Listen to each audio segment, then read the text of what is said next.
Welcome to Shoulder Mastery, your ultimate guide to enhancing shoulder strength and stability. Whether you're looking to lift heavy weights or simply aiming for improved posture, come along as we embark on a journey towards pain-free movement. Hey fellow mover, welcome back to my channel. I'm Lisa, and today I'm your guide on a journey to embodiment through movement. And if you crave more, I post new videos here every Friday, so hit the subscribe button. Now it's time for us to explore movements that feel good. Today, for the shoulders. Embodiment is all about tapping into your unique essence, and movement is a great tool to get there. So leave your inhibitions and self-judgment behind and let's move. Let's start by exploring the ways in which the shoulder blades can move. And let's do so very mindfully, intentionally. Can we pull the shoulders all the way up? And how about all the way down? Shoulders up to your ears and shoulders packing down from your ears with tension through the back muscles to literally draw those shoulder blades right down. Nothing else is moving here. The body stays still, the neck and head stay still, and the shoulders rise up and down as the elbows are hanging heavy under the shoulders. How about now squeezing the shoulder blades together and pulling them apart? You can do this sitting in a chair, standing, kneeling, whatever feels right for you. But we're attempting to hold still through the neck and head and pretty much through the spine as we isolate this movement to the shoulder blades. Pulling them together, pulling them apart, squeezing them tight, keeping the ribs drawn in and down, and pulling those shoulder blades apart. Now, can you also do those movements with your arms outstretched in front of you, as if you had your hands on the ground, you were doing some push-ups? We want the index fingers parallel and staying that way as we lift the shoulders up and press them down. Shoulders up, shoulders down. The fingers don't turn in as we move those shoulders up and down. The head and neck doesn't move as we move those shoulders up and down. The elbows stay straight as we move the shoulders up and down. How about squeezing the shoulder blades together and pulling apart? Together and pulling apart. I'm going to show you from behind. Shoulder blades together, apart, together, squeeze them tight, apart, squeeze tight, pull apart. We got it?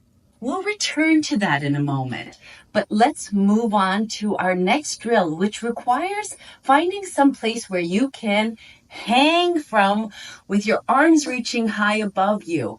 I'm going to show you with a little window I have. See this window?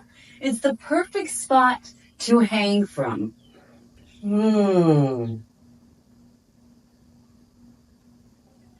Now, you might find anything that's above you, but even if you don't have something that you can hang from above, you can still get this beautiful stretch through your shoulders by grabbing something that's about hip height and leaning the pelvis back.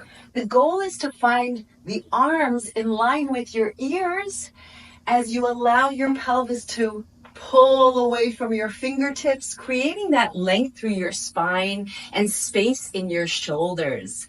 So if you can do this pain-free with your shoulders right up to your ears, we call it a passive hang. Shoulders up to the ears, and we let the body go. Release the tension, but strong through your fingers. And if that's at all painful, pack your shoulders down from your ears and see if that helps. By pulling the shoulders down, by depressing the shoulder blades, see if you are able to alleviate that pain in the shoulders. And if you cannot, maybe it's not time for hanging just yet. Let's move on to our next drill. Now for our next drill, we'll stand with our back to a wall. Let's find some flat wall. nothing on it, where you can stand with your back flat to it. We'll stand with the feet about shoulder width apart, feet almost parallel, pretty much, and bend at the knees. From here, we want to press the pelvis back into the wall, draw in through the abdominals to give a little press of the navel and lower back towards the wall, not necessarily touching at the lower back, but drawing also the rib cage in and down, pressing the back of the head, the back of the neck, to the wall as you keep your chin 90 degrees to the neck and look straight ahead. We're pulling back into the wall, packing down those shoulders, and from here locking the elbows. And we'll reach those straight arms up to the wall, attempting to reach the thumb side of your fist to the wall and coming right back down. We've got two fists, the palms are facing each other, and the thumbs are reaching to the wall with straight elbows. We'll attempt to touch the wall with the thumb side of the fist and bring the arms right back down. The arms must stay locked at those elbows. Key. If the elbows soften as you reach for the wall, it means you've gone too far. You might have to stop a little shy of the wall in order to keep those elbows and wrists locked straight and down, in order to keep your pelvis and rib cage pressing to the wall. From the front view.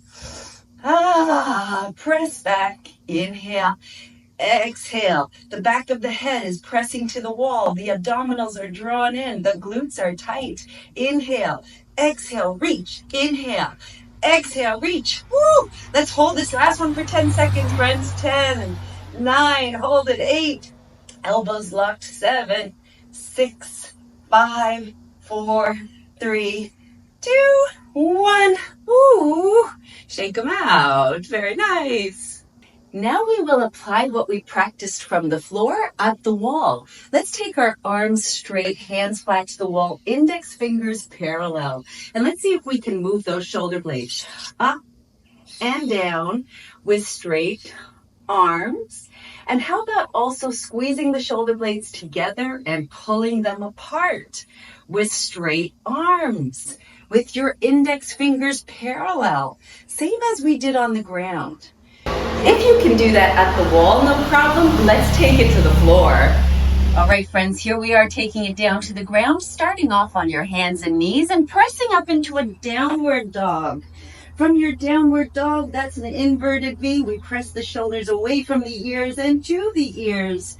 We're keeping those elbows straight and moving the shoulder blades up and down with straight elbows and with your index fingers parallel and pointing straight forward.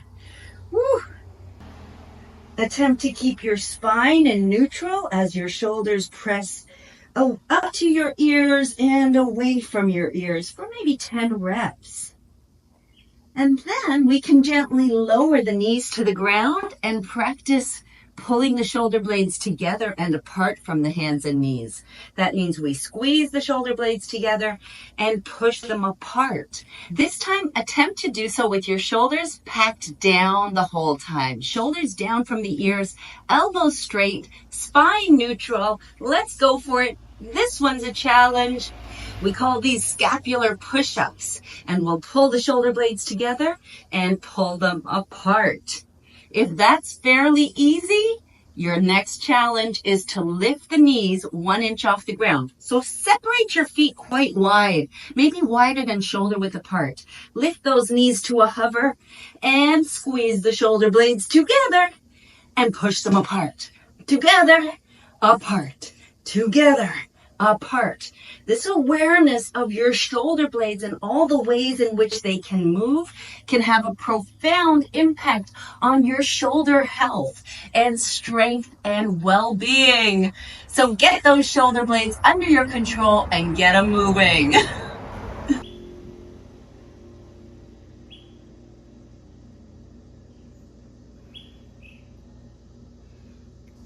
And if you were able to do all of those exercises pain-free with great control, it's time to grab some weight and press overhead. Pressing a weight overhead loads your spine, and this can help to prevent the progression of osteopenia to osteoporosis and further degeneration of the bones of the spine. So grab a light weight to start and see what feels comfortable over time. Maybe increase the weight. We'll want to do about 10, 12, maybe even 15 reps of a single arm overhead press. Let's try. Now, I've got a pretty heavy weight, so I'm not going to do too many. I've got my feet wide, about shoulder width apart. Abs tight. We call this here rack position, where your elbow is just under shoulder height, and then you will press your bicep towards your ear and slowly lower that weight back to rack position. At the top of the move, your bicep, your arm is by your ear, and at the bottom, we hold the hand, the wrist over the elbow with a 90-degree bend. That rack position at the bottom should be a good challenge for your core, especially when we load pretty heavy single arm. Woo! We are unilaterally loaded here, which makes those abs work hard. Push and down. Woo! Yes, friends. You can do this with 3-pound weights, 5-pound weights. You can do this with a water bottle, as long as you keep your center line tall and straight. Give it a shot on the other side. Tighten the glutes, tighten the arm, the abs, and stand like a mountain, strong as can be. Rack position, arm to ear. I like even to press and reach the opposite fist wide and down to the ground, to give me that extra sense of strength and stability through the torso. We keep it tight in the abs, nothing moving. Woo! And press. Super job, friends. And if that felt great, let's dance it out with our wall. Now we keep our hand to the wall, one hand, and we dance around and celebrate our wonderful shoulders. See if you can keep your palm to the wall as you dance around it. Maybe ducking under it, back bending. This hand has to swivel to keep the palm flat to it, and explore all the ways in which you can dance with the wall and move through your shoulder. And then change arms. Let's dance, my friends. Put on some good tunes and dance with your favorite wall to celebrate your body and to celebrate all of the amazing ways that it can move and bring you joy so that you can have your best life. Woo! Even 2 arms on the wall. Woo! See if they can spin you around and around as you keep your palms facing the wall. As you get low and get up high. But the palms never flip away from the wall. Like we're cleaning up this wall. Whee! Super! That was so fun. I hope you enjoyed that little routine, my friends. That's it for today. It's a short one, but I will be posting another one next week, Friday. So please come back for that. And if you enjoyed this video, please drop a comment down below. Give it a thumbs up. Subscribe to my channel. And let's keep this ball rolling. Let's get embodied. Let's get moving. And let's have fun at it. All right, friends. Till next time, keep moving naturally for life.